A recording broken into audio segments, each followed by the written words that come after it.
Oke, berbicara estimasi populasi, sesuai dengan praktikum kita kali ini, kita akan mengamati bagaimana kepadatan si kumbang beras Staphylococcus aureus pada substratnya, yaitu pada tepung terigu. Dan tentu saja praktikum ini merupakan praktikum dari mata kuliah ekologi hewan. Dan metode yang kita gunakan dalam estimasi populasi ini adalah metode Marine Recapture, yaitu metode yang kita gunakan dengan cara menangkap, menandai, melepaskan, dan menangkap kembali. So, penasaran kan? Jangan lupa ya like, subscribe, and komennya. Semoga selalu semangat dan tetap semangat. So, check it out!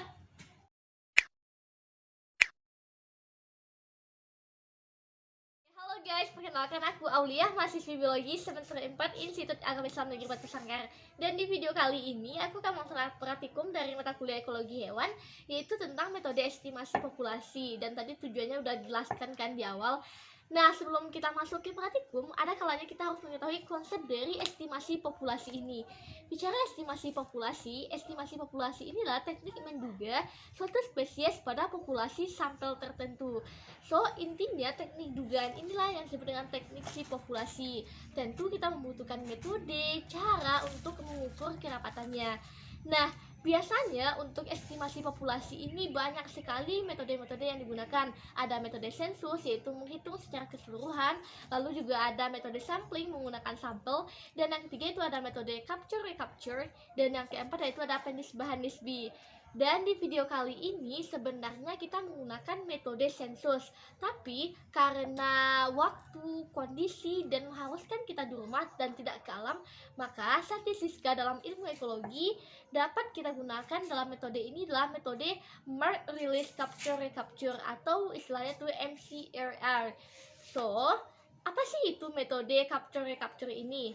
Oke. Nah, metode capture recapture ini merupakan metode yang digunakan secara menangkap, lalu menandai, dan melepaskan dan menangkap kembali. Oke, ada 4 ya. Ada menangkap, lalu melepaskan, menandai, dan menangkap kembali. Jadi ada 4.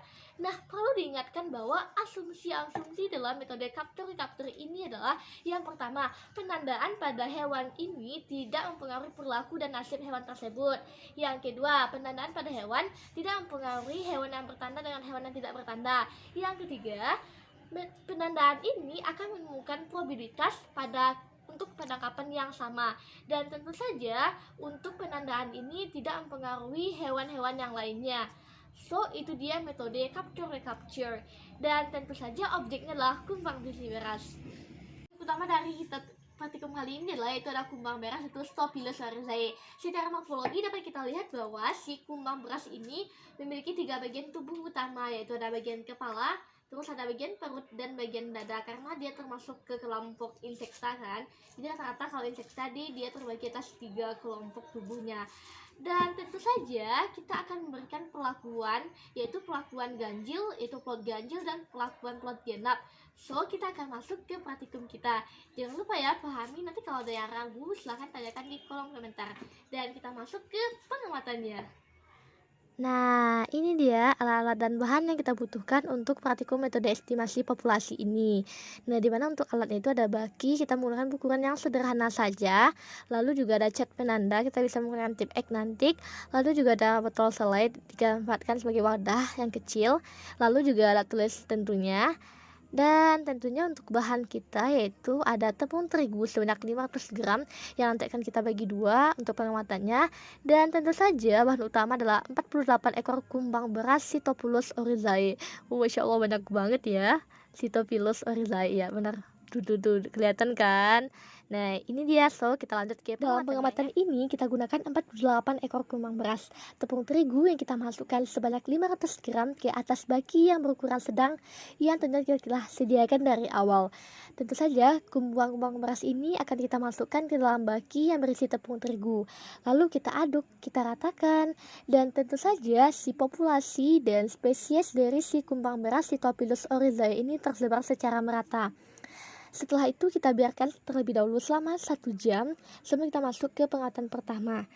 Dan tentunya akan kita bagi 12 petakan untuk yang pengamatan ini. Nah, pada pengamatan ini kita akan menggunakan plot ganjil dulu. Itu ada plot 1, 3, 5, 7, 9, dan 11. Nah, pada masing-masing plot ini kita akan lakukan perhitungan terhadap kumpang beras.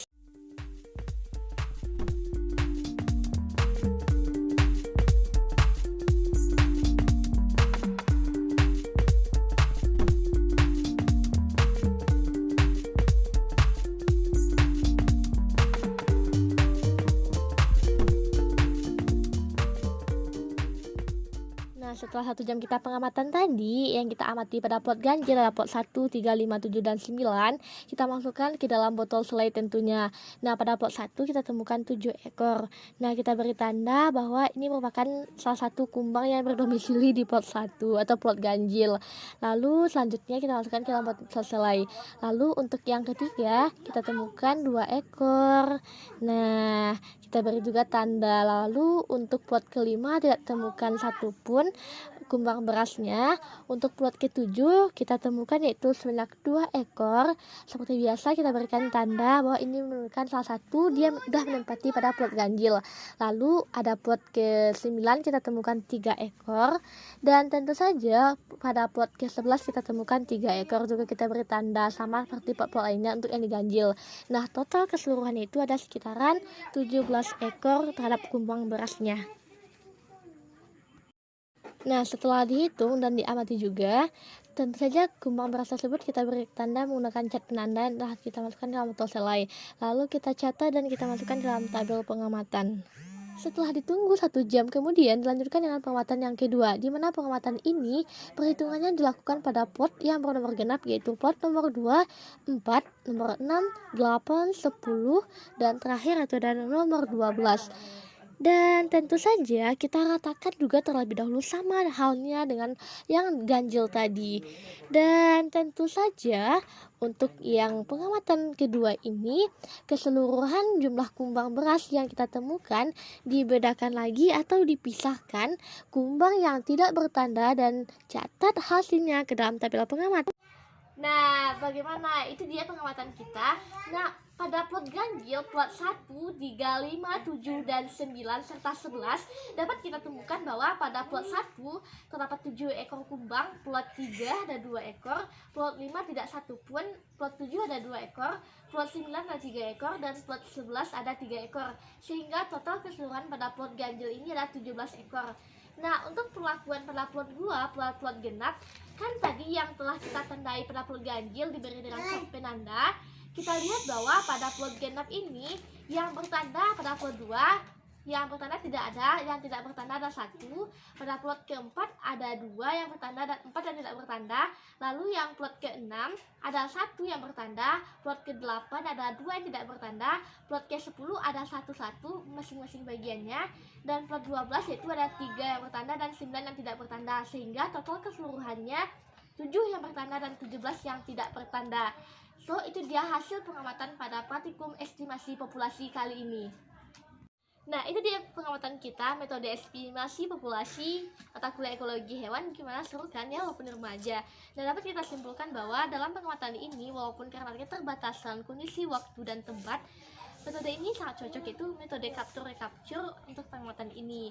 Nah, metode capture recapture ini dimana kita yaitu akan menangkap, lalu menandai, melepaskan, dan menangkap kembali. Dan so pasti penentuan pada plot ini itu temukan pada plot ke-12 yang paling banyak. Dan tentu saja hasil pengamatan ini dapat kita ambil kesimpulannya bahwa apapun itu probabilitas dapat saja terjadi. Terima kasih dan assalamualaikum warahmatullahi wabarakatuh. See you next video.